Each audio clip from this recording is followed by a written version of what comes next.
Will the U.S. go to war with Iran? Will Joe Biden's campaign survive the weekend? Will Roy Moore visit the food court? I'm Ben Shapiro. This is The Ben Shapiro Show.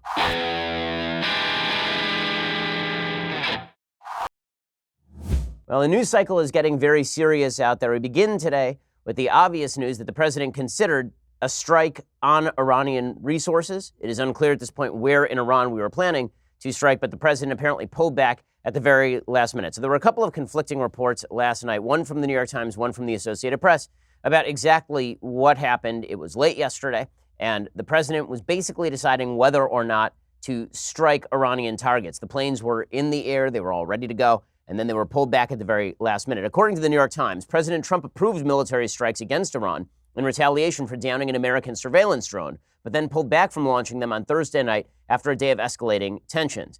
As late as 7 p.m., military and diplomatic officials were expecting a strike after intense discussions and debate at the White House among the president's top national security officials and congressional leaders, according to multiple senior administration officials involved in or briefed on the deliberations.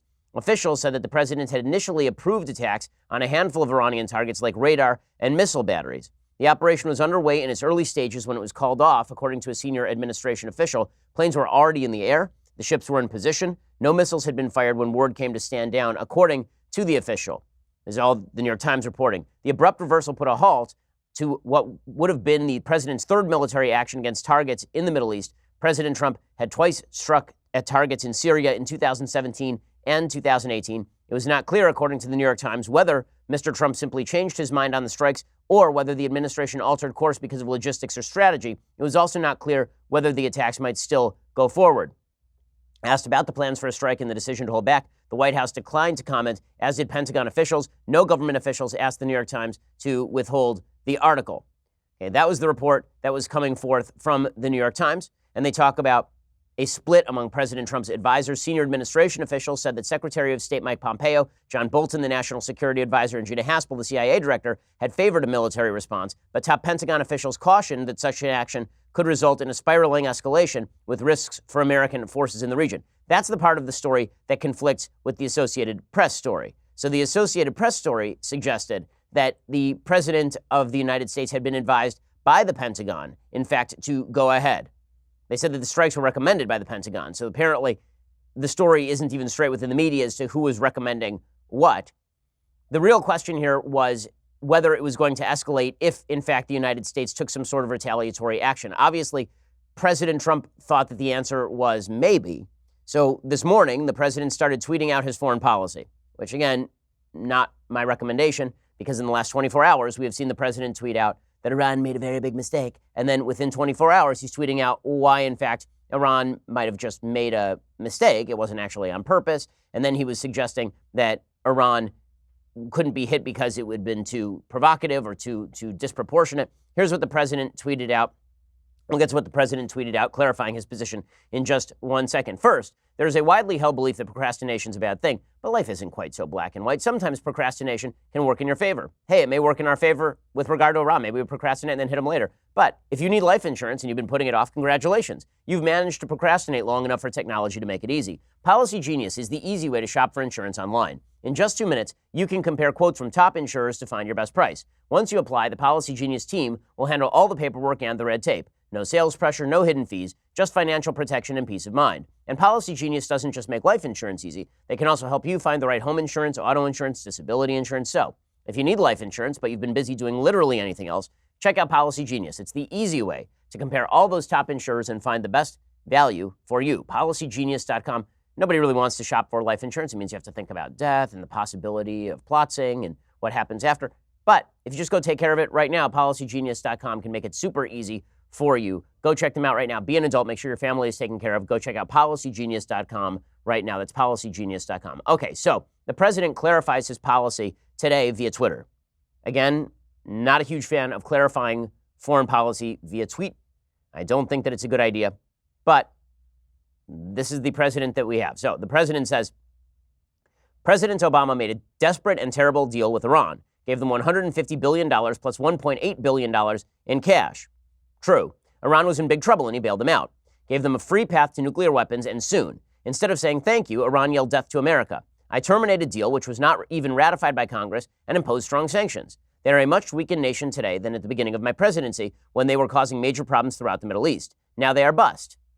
Okay, so all of this is true and all of this is correct. The president was absolutely correct to pull out of the Iran deal, which was, in fact, a deal that was garbage. The entire Iran deal was built to allow Iran to strengthen its regional ambitions while pledging to hold off on nuclear weapons just long enough for them to strengthen their hand. And then, as soon as the deal expired, in a 10-year period, they flipped the switch and they've got nuclear weapons, and now they are a regional power with nuclear weapons. The deal was always a crap deal. The Obama administration basically was paying off the Iranians not to develop nuclear weapons, but to fund terrorism, just so long as Obama was in office and maybe a little bit beyond if another Democrat had been elected.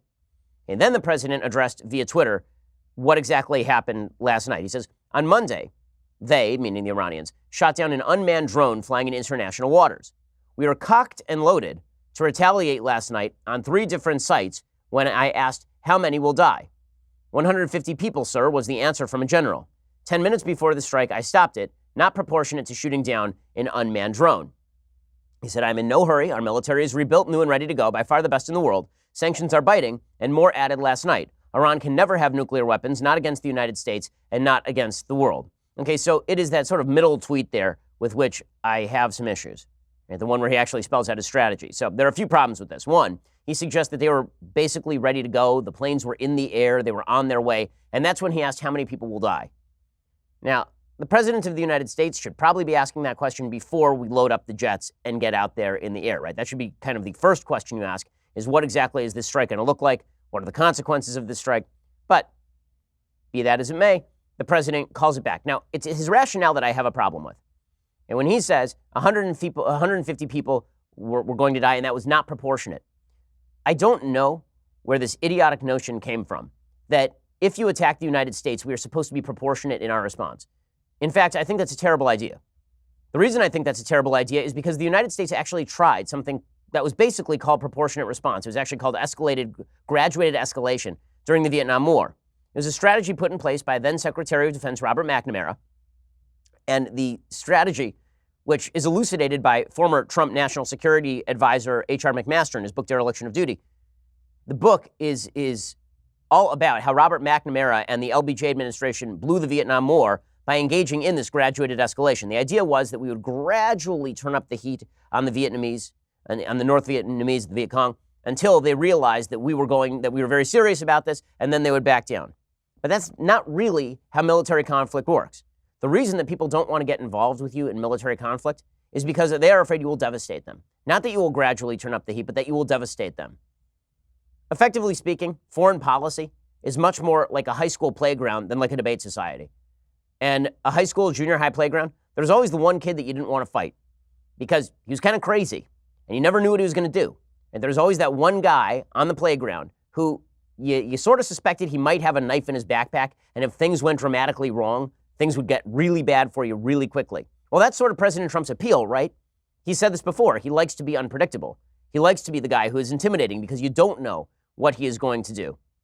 The fact is that if Iran knows that they can trade basically an unmanned U.S. drone for nothing, right? The United States is not going to retaliate in any way. Do you think they're going to stop pushing? They like this. They're the ones initiating this conflict. So here's what Iran is after here. Iran is after a couple of things. One, they want to force up the price of oil, so they need chaos in the region. Because the sanctions are working, because they have no money, they're deliberately trying to force up the price of oil by creating chaos in the region. They've basically become North Korea, except they are worried about the oil markets. And that brings us to the second rationale. The second rationale is that they are hoping that the sanctions will be dismantled if they act militaristic enough. They are hoping that they can sort of score the same deal that the Kim regime in North Korea has scored routinely with the West, which is we act like nut jobs. We launch nuclear tests every so often. We fire a few missiles over the Sea of Japan. And then you sign us a check and hope that we stop. That's what the Iranians were doing with the Obama administration. It's why they signed the nuclear deal. Give us cash, and we'll stop this for the moment, and then every so often we'll act crazy again, and then you give us more cash, and then eventually we'll have enough cash that we can do exactly what we want to do. That's the goal that is being pursued by the Iranians. And in order to achieve that goal, they also have to make the case to the Europeans that the Europeans should basically force the Trump administration to back down. So what they're going to continue to do now is push. And the Stalin line was that you push until you hit steel. And that's effectively what the Iranians are doing right now. They're pushing because they know that the left in the United States, the press, the media, are interested in boxing President Trump in. That they've created this false narrative where President Trump is the truly erratic force here, that President Trump is the one who is driving the conflict, that President Trump, if only he were a little bit kinder to the Iranians, none of this would be happening. Everything would be going back to the wonderful way that it was just before that evil President Trump took office. The Iranians know exactly what the Europeans think of President Trump. They know what the press thinks of President Trump, and they are playing that to the hilt. That's what this is.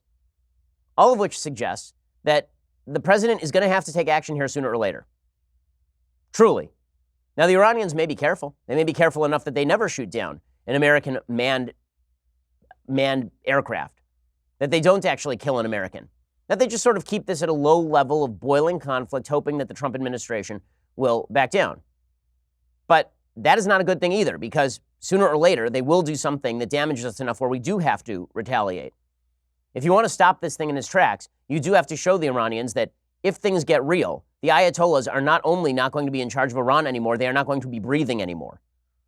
Because there's one thing that the Iranians want a lot less than the United States does, and that's a war. It's very funny in the United States because none of us want to go to war with Iran. I don't want to go to war with Iran. You don't want to go to war with Iran. Nobody wants war with Iran. Nobody wants hundreds of thousands of troops invading Iran. Nobody wants American lives lost. Nobody wants any of those things. You know who wants war with the United States less than the United States wants war with Iran? The Iranian regime. Because if it goes to all-out war, that regime does not stand a chance.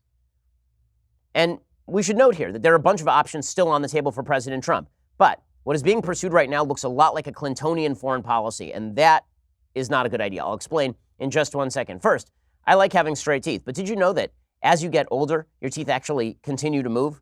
You think that you take off the braces and now your teeth are all set. Not really. That's not the case. Your teeth are going to continue to move around in your mouth unless you use Candid, which is the clear alternative to braces. I'm all in. It's pretty fantastic. Here's how it works. An orthodontist licensed in your state creates a treatment plan for you and then provides you with a 3D preview of the final results.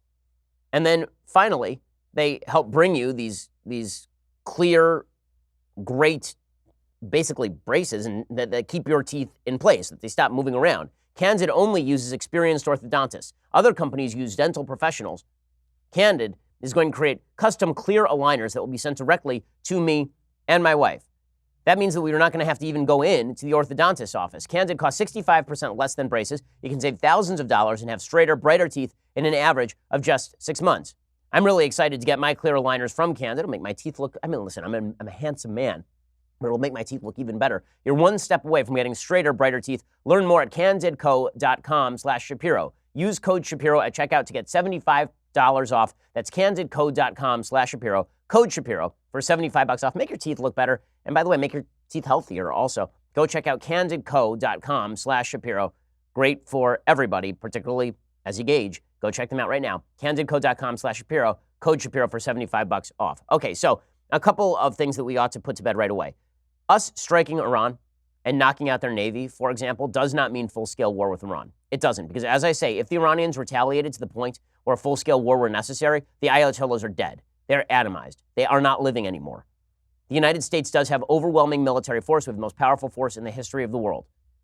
The one thing that the Iranians don't want at the end of all of this, they like the tension, but what they don't want is the release of tension in the form of the United States bombing the living crap out of them. That is not something they actually want. Number two, if the United States takes retaliatory action, that does not mean full-scale war. I'm very sick of this false binary that's being driven by the media that suggests that if the United States were to retaliate against the attack on American assets, that this means that war, like full-scale Iraq-style war, is exactly what's going to happen here. In a second, I'm going to read you a list of the kinetic military actions that we have taken just since 2010. How many of these devolved into full-scale war? The answer, 0. 0. The only one, maybe Libya. That's it. Okay, so here's a bit of a timeline since 2010 of military actions in which the United States has been involved. And virtually none of these involved a full-scale war. Okay, aside from 2011, when we intervened militarily in Libya, which, by the way, I opposed. Aside from that military intervention, every intervention that I'm about to read to you does not involve a full-scale war.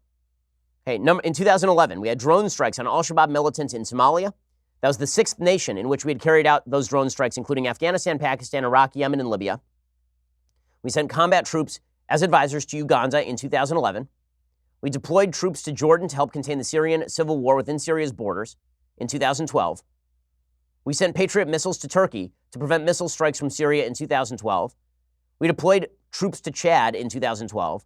We deployed troops to Mali in 2012. We conducted a raid in Somalia in 2013. We sent soldiers to Uganda to help African forces search for Joseph Kony in 2014. We led intervention in Syria that did not devolve into full-scale war with the Syrian regime in 2014. And by the way, President Trump has launched 2 separate military strikes against Syria in 2017 and 2018, and neither time did it devolve into full-scale war. In 2015, the United States sent ships to the Strait of Hormuz to shield vessels after the Iranian seizure of a commercial vessel. Iran fired shots over the bow and seized the ship, and that's when the Obama administration chickened out and decided to sign a deal with the Iranians. In 2015, we deployed 300 troops to Cameroon. Like, you've never heard of any of this stuff, right? The reason you've never heard of any of this stuff is because not every U.S. military action devolves into a full-scale war. Eli Lake has a good piece today over at Bloomberg talking about the various options that are available to the Trump administration. He suggests that there are a bunch of things that the United States could do. He says Iran's Revolutionary Guard Corps and Quds Force are spread out throughout the Middle East. Not only are senior officials stationed in Syria, Yemen, Iraq, and Lebanon, but there are Iranian military outposts in those countries as well. Since 2017, the U.S. intelligence community has prioritized the mapping of these Iranian forces in the Middle East. Options currently under consideration include strikes on those outposts timed not to result in casualties. A more serious option under consideration involves direct lethal strikes on Iranian commanders stationed outside of Iran. We could also strike Iranian naval facilities, as we did in 1988 and 1989 in Operation Praying Mantis. And the list of U.S. options is not limited to traditional warfare. We have cyber operations. We could continue to attack Iranian military computer networks.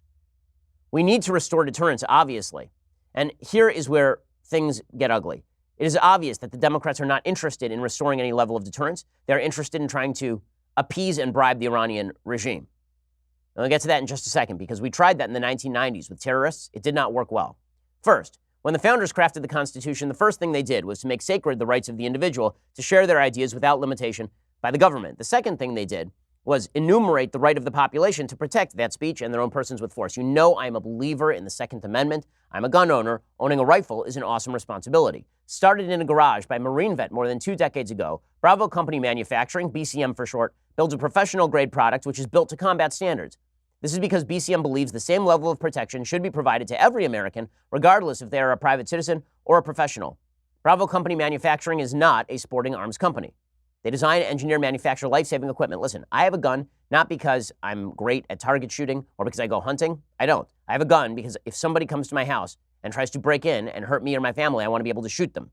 The people at BCM know this, and they feel it is their moral responsibility as Americans to provide tools that will not fail the end user when it's not just a paper target, but somebody coming to do them harm. To learn more about Bravo Company Manufacturing, head on over to BravoCompanyMFG.com, where you can discover more about their products, special offers, upcoming news. That's BravoCompanyMFG.com. If you need more convincing, find out even more about BCM and the amazing people who make their products. It really is a great company at YouTube.com/BravoCompanyUSA. YouTube.com/BravoCompanyUSA. Go check them out. Okay, so as I say, the left is militating against any sort of deterrent action by the United States because they would prefer to pay off the worst terror regime on planet Earth. Ben Rhodes, who is a damned congenital liar, the man behind the Iran deal, who admitted to The Atlantic that he lied openly to the American public about the predicate for the Iran deal. He suggested that the Iranian regime was right on the verge of moderation. If only we'd cut a deal. It was all a lie. It was made up. He admitted it was all made up. He's out there criticizing the Trump administration today, saying we didn't need to pull out of a deal that was working, and we don't need to go to war over a drone. Let me just point out, Ben Rhodes and the Obama administration went to war over not a drone, over literally no attacks on American assets in Libya. We went to full-scale war. That war ended with effectively the takeover of the entire country of Libya by a variety of terrorist groups and a mass refugee crisis that ended up swamping the southern coasts of Europe. So that worked out great. In other news, the The administration in which he served presided over the murder of 500,000 people in Syria and handing over of control of that country to the Russian government. So why don't you sit this one out, Ben? But not only that, he then tweets out, "This is precisely why politics isn't a game. Diplomatic agreements should be honored, and temperament, intellect, and judgment are what matters in who is president. It should never have come to this." It should never come. You know what might have stopped it from coming to this? If you had taken any sort of preventative action against Iran when, say, your boy was in the White House, when your guy was in the White House, when your man was in the White House, right? When this is ridiculous. This is just ridiculous. Okay, the fact that Ben Rhodes is suggesting that this is Trump's fault, that it's Trump's problem, when it was Obama that led to the rise of Iran regionally in the area is pretty astonishing. With that said, when it comes to President Trump's policy, when it comes to what President Trump should do going forward, emulating the Clinton regime, or the Clinton administration, emulating Clinton, who basically sat back and watched al-Qaeda attack the Khobar Towers, attack the U.S. embassies in Kenya and Tanzania, attack the USS Cole, and didn't really respond because he was afraid that the blowback would be too great on him politically. That did not result in wonderful results for the United States. In fact, it resulted in a belief, widespread in the radical Islamic terror world, that the United States was a weak horse that could be taken. And that was the idea here. So it's pretty astonishing. And again, the people who are sort of defending Trump vacillating here, we'll see where Trump goes from here. But if Trump continues to vacillate and do nothing, that will have exactly the same result as if a Democratic president did the same thing. Now, listen, Trump doesn't want to go to war. This is the thing. Everybody knows Trump doesn't want to go to war. And this is the part of this that's so dishonest on the part of the media and the Democrats. They keep suggesting that Trump desperately wants to take America into war. Yesterday, President Trump said openly, "My administration isn't pushing me into war." He suggested it could have been something stupid that the Iranians were doing. Like, Trump desperately does not want a conflict here. Do you feel like there are members of your administration who are trying to push you into conflict? No, not at all. Not at all. In fact, in many cases, it's the opposite. But I will say, look, I said I want to get out of these endless wars. I campaigned on that. I want to get out. We've been in Afghanistan for 19 years. As you know, we've reduced very substantially in Afghanistan. We beat the caliphate. We took back 100% of the caliphate. When it was 99%, Justin, I said, we're going to get out. We're going to start peeling back. And everybody went crazy because it was 99. So I said, all right, so we'll finish it up. So we got 100%. But this is a new wrinkle. This is a new fly in the ointment, what happened shooting down the drone. And this country will not stand for it. That I can tell you. Thank you very much. Okay, so we'll see where this goes from here. Naturally, Democrats are creating a false narrative that Trump is trying to go us into war, even though he obviously is not, or that it is Trump's fault that it has come to this. It obviously is not. At a certain point, the United States will have to take action here. Okay, because and that action can come in a variety of forms, as Eli Lake points out. And it doesn't have to come in the form of a full-scale war, which, again, nobody wants. Nobody wants. But all these false narratives running around, that if you take action against Iran, that it's the end of the world and war is inevitable and everyone's going to die and all of this, that's not true either. Some deterrent force needs to be created here. And obviously what's been happening so far ain't cutting it. Okay, meanwhile, the Joe Biden campaign is having some serious trouble. According to the Washington Post, tensions ripple through the Biden campaign as his past working relationship with the segregationist senator comes to the forefront. According to the Washington Post, Joe Biden was a freshman senator, the youngest member of the august body, when he reached out to an older colleague for help on one of his early legislative proposals. The courts were ordering racially segregated school districts to bus children to create more integrated classrooms, a practice Biden opposed and wanted to change. Biden wrote on June 30th, 1977, "I want you to know that I very much appreciate your help during this week's committee meeting in attempting to bring my anti-busing legislation to a vote." The recipient of that entreaty was Senator James O. Eastland, at the time a well-known segregationist who had called blacks an inferior race and once vowed to prevent blacks and whites from eating together in Washington. The exchange, revealed in a series of letters, offers a new glimpse into an old relationship that erupted this week as a major controversy for Biden's presidential campaign. Now, as I've said before, amazing that the media are just uncovering this now. Weird, isn't it? He was vice president for 8 long years. He's been in the Senate for 1 million years, Joe Biden. He is older than Methuselah. And yet only now are we digging up these letters from 1977, just in time for a coordinated assault by Democrats on his record on race. Why, whoever would have suspected this sort of thing? And why would Barack Obama have employed such a vicious racist as vice president of the United States. Biden's campaign late Thursday issued a statement saying that the insinuation that Joe Biden shared the same views on Eastland on segregation is a lie. Nonetheless, this is becoming part of a sort of broader narrative about Joe Biden that is being pushed not only by the media, but by a lot of his political rivals. He wrote a letter on March 2nd, 1977, to Eastland, who is a racist, saying, "My bill strikes at the heart of the injustice of court-ordered busing. It prohibits the federal courts from disrupting our educational system in the name of the Constitution, where there is no evidence that the government officials intended to discriminate." He said, "I believe there is growing sentiment in the Congress to curb unnecessary busing." Now, again, this is them deliberately taking Biden out of context. The fact is that forced busing was bad policy and led to tremendous amounts of white flight from cities.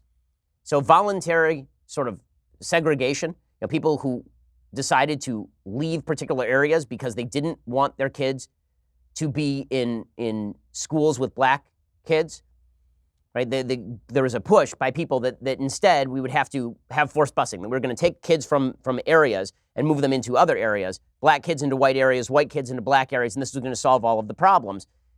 There's a difference between mandatory integration and the end of legal desegregation. Legally speaking, Lino Graglia has an entire book on this, professor at University of Texas Law School. Biden was taking the side that you can't force kids to go to a school that they don't want to go to, and that it's in fact counterproductive. Forced busing, by the way, was a giant failure as a policy. It did not, in fact, stop white flight. It did not solve the problems of school integration. It didn't do any of those things. So if you oppose that, that didn't necessarily come from a racist place. For some racists, maybe it did.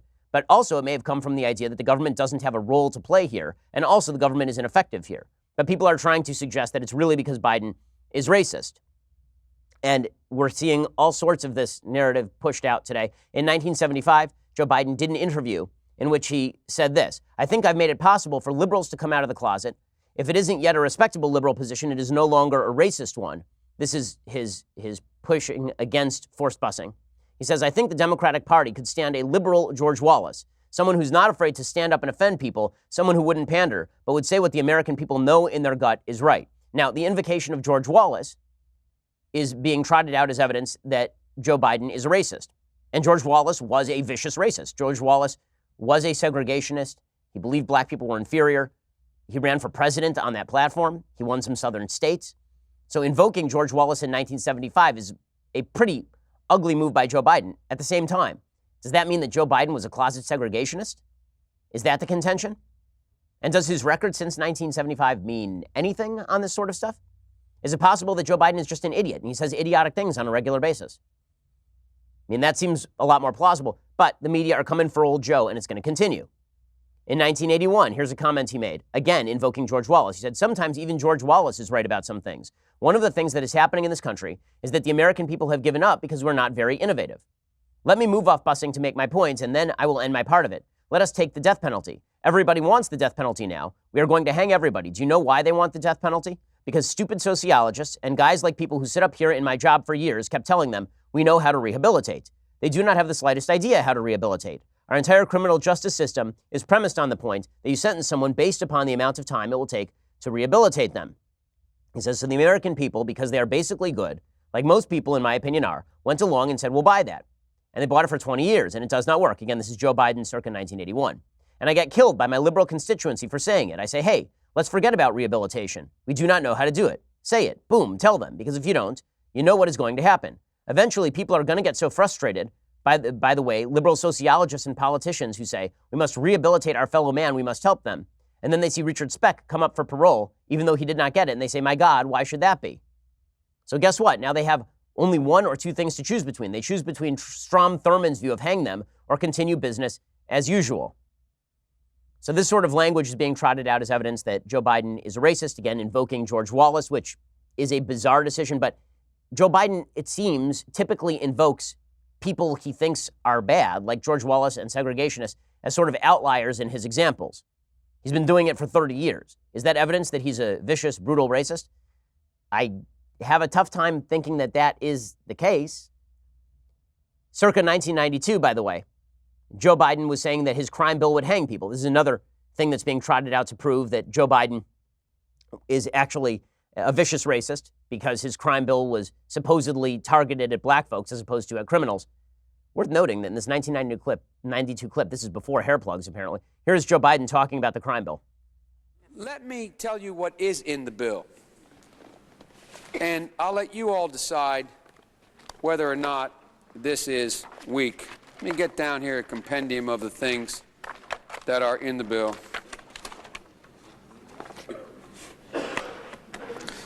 One, the death penalty. It provides 53 death penalty offenses. Weak as can be, you know? We do everything but hang people for jaywalking in this bill. That's weak stuff. So Joe Biden being raked over the coals. And you're going to see that the entire Democratic Party has decided to jump into this. We'll get to that in just 1 second. First, will you fight for your freedom? So I talk all the time on the show about growing attacks on your religious freedom and free speech. Well, now is the time to help people like Dr. David Schwartz. He's an Orthodox Jewish psychotherapist. New York has enacted a law that censors speech between therapists and clients by prohibiting treatment of clients who struggle with same-sex attraction or gender dysphoria. Dr. Schwartz could be punished with fines of up to $10,000 per offense. If somebody comes to Dr. Schwartz and says, I'm suffering with gender dysphoria, and he tries to work through it with them instead of just bolstering their views and their delusions, and now the state of New York wants to crack down on him. Well, this is why the Alliance Defending Freedom exists. ADF provides free legal services to Dr. Schwartz and others whose freedoms are under assault. But ADF can't provide these resources without your help.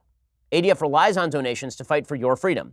If this attack can happen to somebody like Dr. Schwartz, it could happen to you.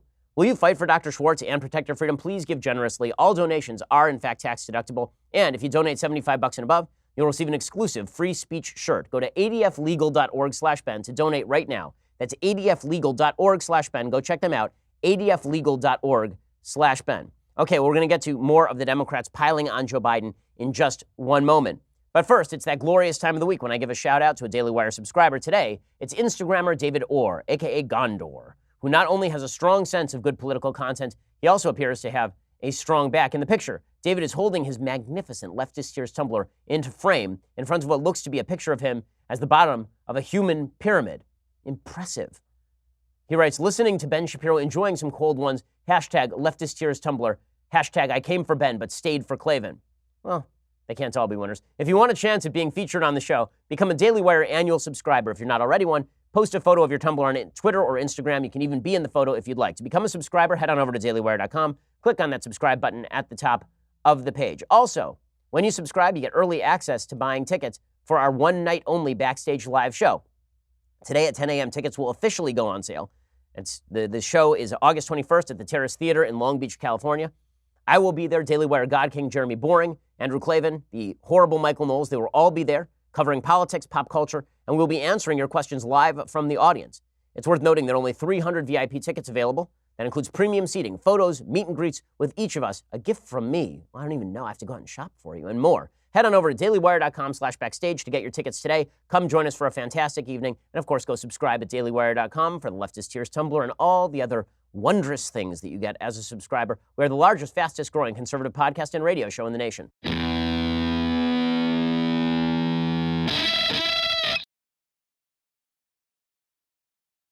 So the Democrats and the media are crafting this narrative whereby Joe Biden is a secret, vicious racist and has been all the way back since 1975 because he forged political relationships with segregationists in order to get things that he wanted done because he opposed forced busing, which again, forced busing was bad policy.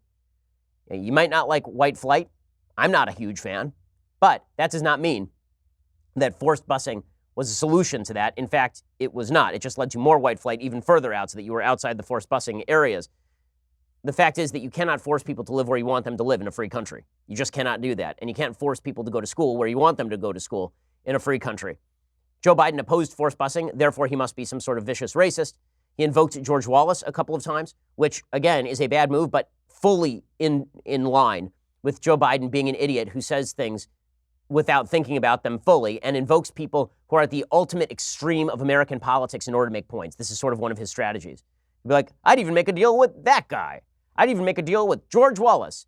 I mean, what we need is somebody who's going to be honest like George Wallace, but also not a piece of crap like George Wallace. Right? That's the kind of way that Biden talks.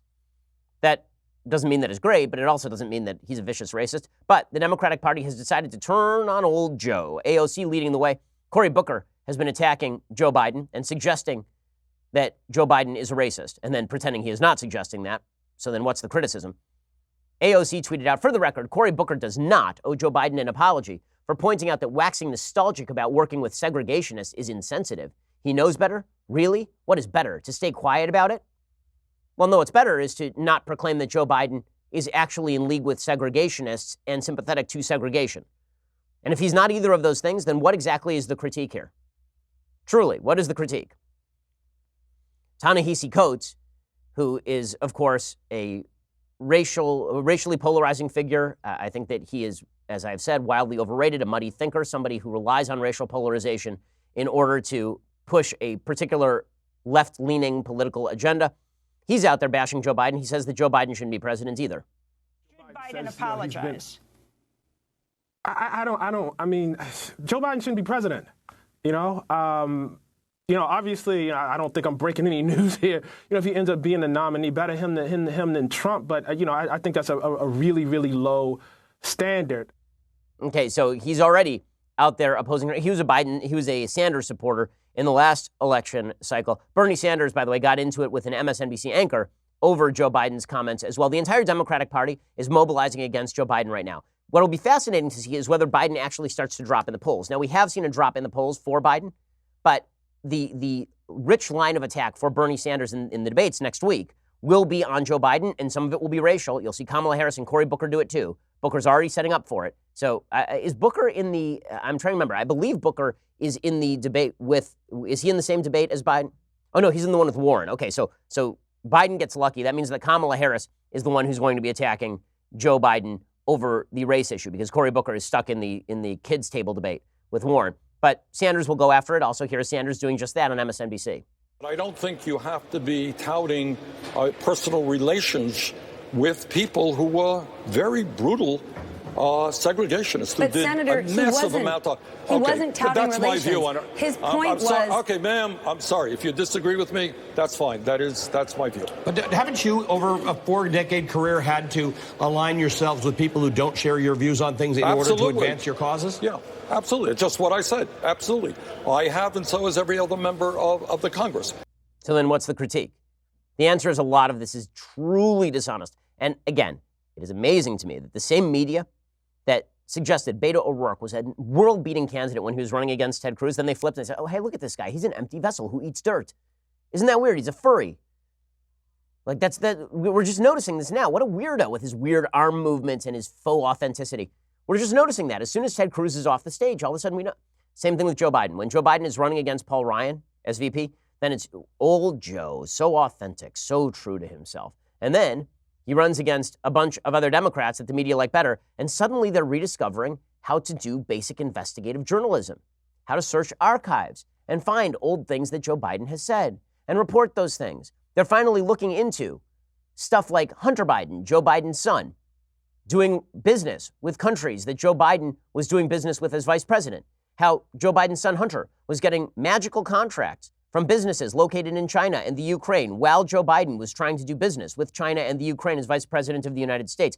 You know when that stuff might have been more helpful to report on? When Joe Biden was vice president of the United States, because all this was public material at the time. But the media, apparently the blinders only come off when it's convenient, which is pretty obvious. Okay, time for some mailbagging. So let's mailbag it up a little bit. John says, hi, Ben. At what point, if any, do you think the U.S. should take military action against a foreign adversary, in this case, Iran? Given that we attacked the Syrian Air Force infrastructure in 2017, even without our own forces being attacked, what should the standard be for military intervention against Iran in this case? I appreciate your thoughts and have a great weekend. Well, obviously, any military intervention has to be calculated against what is the goal. The goal in this case is deterring Iran from attacking ships in the Straits of Hormuz and the Gulf of Oman. And that is the goal here. So if that's the goal, it seems to me that a military intervention to stop them from doing so by blowing a couple of their ships out of the water would probably be a good idea. And in fact, there is ample precedent for this. We did it in the 1980s. We sank basically their entire Navy, their rinky-dink Navy, in a day. When they knock a U.S. drone out of the sky, a $110 million U.S. drone out of the sky that is in international territory, then knocking down a couple of their surface-to-air missile sites, that seems like perfectly proportional and appropriate response. The point is, you do what you do to deter the Iranians. I'll tell you what isn't going to deter the Iranians is sitting there and doing nothing. Now, maybe it's possible, as I suggested earlier in the show, maybe it is possible that the president merely threatening on Twitter, like, guys, we were this close to me knocking you guys. We were this close, so cut it out. Maybe that does the trick. I have serious doubts that that does the trick because, again, the credibility of the president has to be established by willingness to use force, and the president has wavered on this.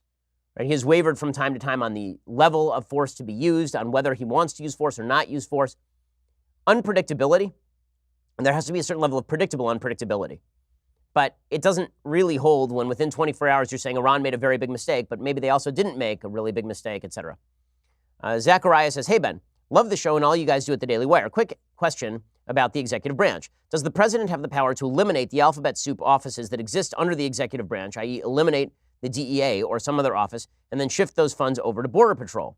I've often wondered this after the government audit under Barack Obama showed that several agencies that were budgetary sinkholes with nothing to show for all their funding. If so, why does no president use that power? Thanks, Zach. Well, there was a case called U.S. versus Nixon in which Nixon said he didn't want to spend money allocated to the executive branch by Congress, and it was passed over his veto. And the Supreme Court found that the executive branch couldn't just stop spending the money, and they couldn't just not do what Congress wanted them to do. What the executive branch could do, presumably, is just not ask Congress for the funding or veto any funding for a particular department. The executive branch does have the power to fire people within a department, so you could theoretically eliminate nearly the entirety of a department, and then, you still have the money sitting around there. As far as eliminating entire departments that are established by congressional fiat, I don't believe the executive branch can unilaterally just eliminate the Department of Education, legally speaking. I don't think that that's the case, although, frankly, I'd want to check it out. I don't know the full answer. Luciano says, Sir Ben, I was a huge Stephen King fan for years, but over the last few years, I've been hearing his stance on politics. Nowadays, when I listen to his audiobooks, I hear King's point of view instead of the stories I enjoyed. Do you think there's a way to separate the art from the artist? Longtime listener, first-time member, Luciano. So, number one, I think that it is very important to separate the art from the artist when we can. There are a lot of horrible people who create great art, and I think we should still be able to enjoy the art created by horrible people. The truth is, virtually everybody is flawed to some extent or another. You can always find an excuse. Some excuses are great, some excuses are bad as to why you should engage or not engage with somebody. But art is separate from the artist. The problem for King is that King has actually infused his books with his politics. That makes it very difficult. So it would be one thing if King were just writing books that were apolitical, but very often lately, I also have read many, many Stephen King books. I think particularly his premises of his books are really interesting, and then he has no idea how to finish them. This is the common pattern to Stephen King. Basically, a Stephen King book starts out with this really interesting premise, and something interesting happens, something odd and interesting. And then it progresses for 300 pages of pulp, and then he blows everything up. That has been the ending to, I think, his last 4 books. At the very end, everything just sort of goes on fire and explodes. And that's annoying, just from an artistic point of view. But what's even more annoying is all of this. I remember I read Under the Dome, and in Under the Dome, every villain is a caricature of some sort of right-wing, hick, ridiculous figure who's secretly disgusting and terrible, even though they're a Bible thumper. And King has this very John Lithgow in Footloose view of what conservatives are, and it's very irritating and very self-flattering for King. Abraham says, if a country has a trade deficit year after year, doesn't it eventually run out of money? How is it sustainable year after year if we buy $500 billion and sell only $100 billion? Doesn't it wind up as debt? No, that is not how trade deficits work. So a trade deficit, people misunderstand what a trade deficit is. A trade deficit is not the United States government spends more than it takes in. That's just a deficit. A trade deficit is that the members of the United States citizenry spend more on products from foreign countries than those countries spend on the United States. But that money doesn't just disappear. So you spend $100 on a product from China. What happens to that $100? Well, the Chinese can't use it in their own commerce. They don't use dollars for commerce. Instead, they're going to have to use that money for investment. And so very often they will use that capital for capital reinvestment. They'll buy American bonds, or they'll buy American companies, or they'll invest in American real estate. Balance of trade is not, in my opinion, an important indicator of the economic health of a country. I mean, you don't have a balance of trade with your supermarket. You buy stuff from your supermarket all the time. Presumably, the supermarket doesn't buy nearly as much from you as you buy from the supermarket. Does that mean that you have been damaged by the supermarket? You're running a trade deficit with them. The answer is no, right? Because now you saved money. Presumably, the reason you shopped at the supermarket and you didn't grow all the food in your backyard is because you wanted to save money. So a trade deficit can actually, for you, make a lot of sense. And for the citizenry, it can make a lot of sense. Now, there's an argument that is often made that a trade deficit hollows out particular industries because basically you're buying from places that are not American. That is true. There's no question that if you buy from a place that is not American, an American business didn't get your business. But again, those dollars end up reinvested into the American economy over time. Those dollars end up invested into presumably more lucrative and more efficient American businesses. This is the concept of comparative advantage. Let's see. Dominic says, Ben, which, if any, charities do you support? I want to donate, but would rather ask you than do any real work. Thank you. Well, there are many great charities. I support a bunch of pro-life charities. I support a bunch of Jewish charities, obviously, as a religious Jew. I support a lot of religious charities. I support the Gary Sinise Foundation, which is a pro-military charity. I'm trying to remember where I gave a fair bit of charity last year. I'm trying to remember the exact list of organizations to which I gave. It was somewhere between 5 and 10 charities that I signed fairly large checks to. I'll get a list of it. But yeah, I mean, there are a lot of wonderful charities out there. John says, hello, Ben. I originally subscribed during the Vox adpocalypse. If President Trump wins re-election and the left goes so far left that they will hit a brick wall and then blow open that wall so they can go even further left, do you think that the moderate Democrats currently keeping quiet will start to push back against the radical left and try to take back the party from crazy people? I really doubt this. I really doubt this because I think that the left has been driven so fully insane by President Trump and that they live in such a delusional world that they believe that they are not sufficiently committed to the left, and that's why they lost in 2016. And I think the same thing will be true in 2020. If Joe Biden is the nominee and they lose, they'll say we were too moderate. And if it is somebody who's more woke and they lose, then it will be, well, we just need to get out there and fight harder. I think that the Democratic Party has engaged in a sort of bizarre myth of its own creation. And that myth is that Barack Obama ushered in a new political world, that Barack Obama changed the status of American politics forever, and that another Democrat could pick up that mantle and run with it. And basically the proposition was that before this was a 50-50 country, Barack Obama made it into a 52-48 country or a 53-47 country, and that was specifically because of the outsized contribution of minorities to Barack Obama's electoral coalition. So they could safely ignore blue-collar white folks, they could safely ignore the Rust Belt, they could safely ignore all of these places and focus in only on urban areas, drive out turnout in those urban areas, and win re-election from here to the end of time. There's a lot of talk about this in the left commentariat from 2008 to 2016, how basically a new demographic shift and the rise of the millennial generation meant that you would no longer have to appeal to the old constituencies. Now, Democrats are wrong about this. It turns out that Barack Obama was not a transformational figure. He was a unique figure. He was uniquely talented. He had a unique draw, particularly with the black population, voting population of the United States. And because of all of that, he was uniquely capable of drawing outsized votes for himself. But it didn't translate over to other Democrats. And you could see that it didn't translate over to other Democrats because he lost virtually every state house in the country over the course of his presidency.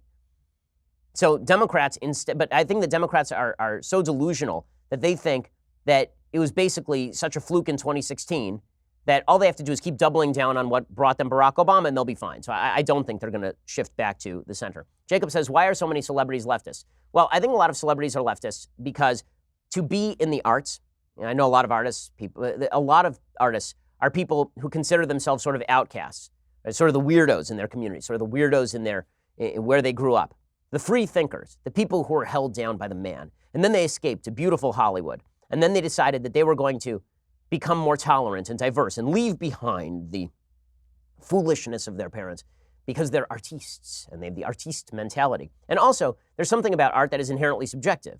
And so I think many artists rightly believe that there's a fair amount of luck involved in their success. There are a lot of good actors who are working at Coffee Bean right now. There are a lot of terrific script writers who presumably are managing Coffee Beans right now. And the only thing that separates them from the people who are working in Hollywood is a fair bit of luck. So there's a feeling of sort of randomization that occurs in the celebrity world. Like, I worked hard for this, but it's not like those other people didn't work hard for it. It was just sort of randomized. And so there's a real guilt complex that lives in sort of celebrity halls. And a lot of those celebrities feel the necessity to pay off the social justice warrior types to make amends for their own success, to make amends for not being a starving artist, but for being a quote-unquote sellout by engaging in extraordinarily woke politics designed to appeal to the fringes of American life and to chide the American people from whom they draw their money. You see this very often with artists. They start to disdain the audience that actually pays them. And it's an ugly thing. And it makes for worse art, by the way. Let's see. Nicholas says, hey, Ben, as a self-proclaimed patriotic Christian conservative who also happens to be gay, I've enjoyed listening to your recent discussions on same-sex marriage and its relationship with religion. Specifically, you mentioned that while you don't believe the government should be in the business of marriage, you as an individual would not attend a gay wedding because you believe the act is a sin. I just wanted to probe this point a bit more, perhaps to understand it better. Would you be amenable to attending a wedding between two atheists, being that completely secular marriage is presumably also not endorsed by Judaism? Well, no, I don't think that it is a sin for heterosexual people to be married outside of a church. Right? I don't think that that is a sin in the Jewish view. Right? The question of same-sex marriage is the idea that homosexuality, not the orientation, but the actual act of the sin itself, or the legitimization of that sin, is the sin. The heterosexual act is not, in and of itself, in a married context, a sin under Judaism. He says, do you think this perspective could change if, say, a child or other close relative were to come out as gay? I don't think so. And the reason I don't think so is because my definition of sin does not mean that I'm unsympathetic to people who are gay. This is something that I think folks need to understand about people who are religious. I have tremendous sympathy for people who are homosexual in orientation. I have friends, I have family who are, in fact, gay. And that does not mean that I think that the sin itself is no longer a sin, but it also means that I have tremendous sympathy for them. I just can't participate in the celebration of something that I religiously consider to be a sin. And by the way, this doesn't just extend to homosexuality and same-sex marriages. I mean, when I was on Dave Rubin's show, I talked about this. This extends in Judaism to intermarriage. I can't attend an intermarriage. If a non-Jew marries a Jew, I can't go to that wedding because that is a sin, according to Jewish law.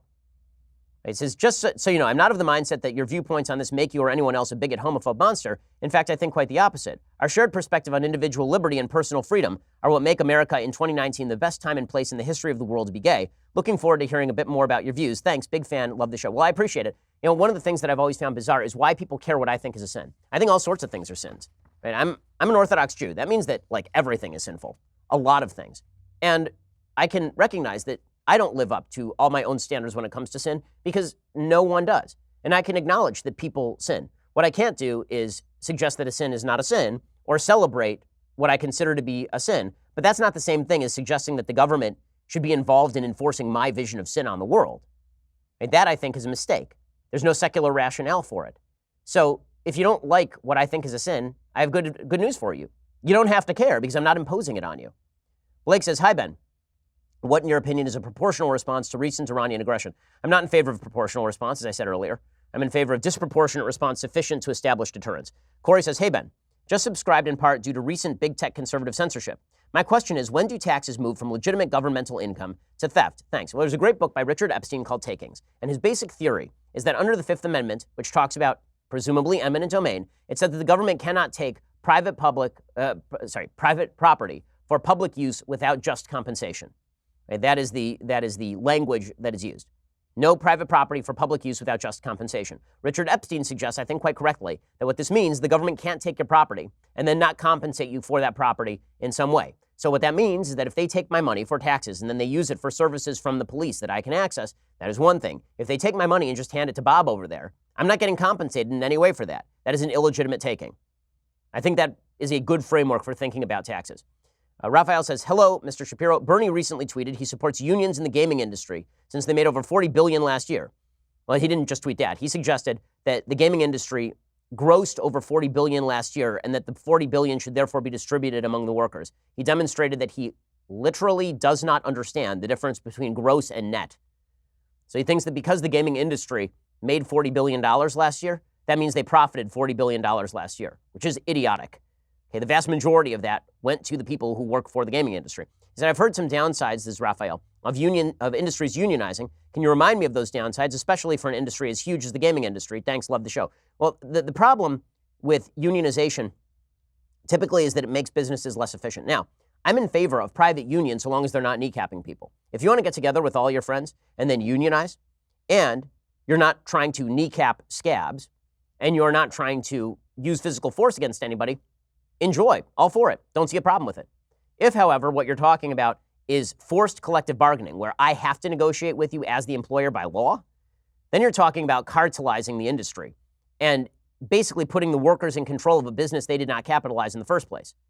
If I can hire somebody more efficiently than you, I should be able to hire somebody more efficiently than you. Also, the reason that so many members of private industry have decided not to unionize, I mean, because the unionization rate in the United States went from something like 60% to something like 5% over the last several decades. The reason that that happened is because people decided, wait a second, what unions very often do is they guarantee a stagnating business that I work for that becomes unprofitable and has to fire people. Also, very often what unions guarantee is seniority. So I may be a better qualified younger employee and I can't get a raise because there's somebody else who's older than I am who's a dunderhead. But the union contract says that person has to get a raise before I do. I'd rather operate in a freewheeling manner in which I can go in and ask for an individual raise anytime I want. Union contracts usually forbid that sort of thing. That's sort of the story with unions. Okay, time for a quick thing I like and then a quick thing that I hate, and then we will be out of here. So, things that I like today. So, there's a really good book edited by Meir Soloveichik. He's a rabbi at Yeshiva University, and Stuart Halpern writes the book. It is called Proclaim Liberty Throughout the Land, the Hebrew Bible in the United States, a source book. So what's great about this book, it's from Toby Press, what it is designed to do is provide the foundational biblical texts that a lot of early thinkers ranging from John Winthrop all the way up through Abraham Lincoln relied upon in the forming of their philosophy. The book doesn't suggest that America is a quote-unquote biblical country or a Christian country. It does suggest that the background for a lot of the thought of the founders was, in fact, biblical thinking, that was the backdrop, and that, organically speaking, the Bible has a lot to do with the founding of the United States because it infused everybody's thinking. And so it really kind of points out how that happened, takes foundational documents in the history of the United States and connects them with the source texts in the Bible. It's a really good resource. I think it's a lot of fun. Go check it out. Proclaim Liberty Throughout the Land, the Hebrew Bible in the United States, a source book. Worth checking out.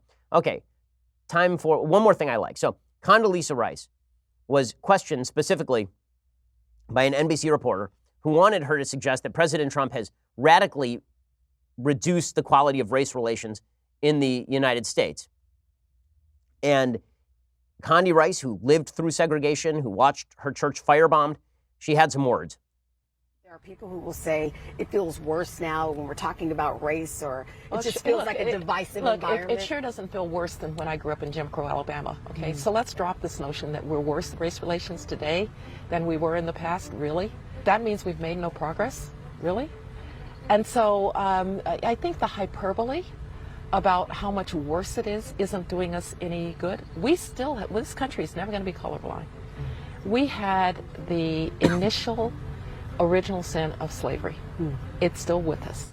Okay, so what she says there is that you should put all this in perspective, which of course is true. And we can look at history, and we can recognize the value of history, and we can also recognize that in a free country, the way for us to all get along is to live under equal protection of the laws, which should have been enshrined in the 14th Amendment and then applied by the federal government and was not for over a century afterward.